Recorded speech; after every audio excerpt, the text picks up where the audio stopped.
Bonjour à tous, aujourd'hui une nouvelle vidéo, on va parler de la relation affective avec la famille d'accueil. Parfois on me dit mais je comprends pas, la famille d'accueil de mon enfant n'est pas câline avec lui il a besoin de câlins, elle a besoin de câlins et comment on fait parce que voilà mon enfant ne reçoit pas de câlins de sa famille d'accueil. Donc il y a plusieurs choses à prendre en compte en fait par rapport à ça. Tout d'abord il faut savoir que selon les cultures, même si nous sommes des êtres sociaux et des êtres tactiles par définition, chaque culture va avoir sa façon en fait d'exprimer ce lien tactile les uns envers les autres. Dans les cultures asiatiques, par exemple, le contact physique est peut-être un peu moins présent que dans les cultures latines. Ça, c'est un facteur que le jeune doit prendre en compte au moment du choix du programme, puisque justement, le relationnel selon la culture peut varier.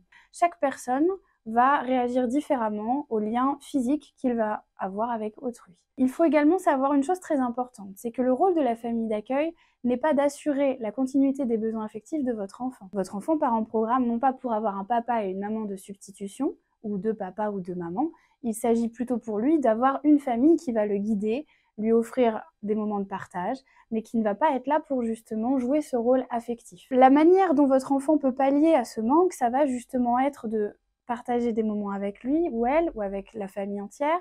Ça va être de pouvoir faire des activités tous ensemble, avoir de longues discussions, s'investir dans l'entourage scolaire avec les camarades. Il va y avoir plein de façons de pallier en fait à ce manque affectif.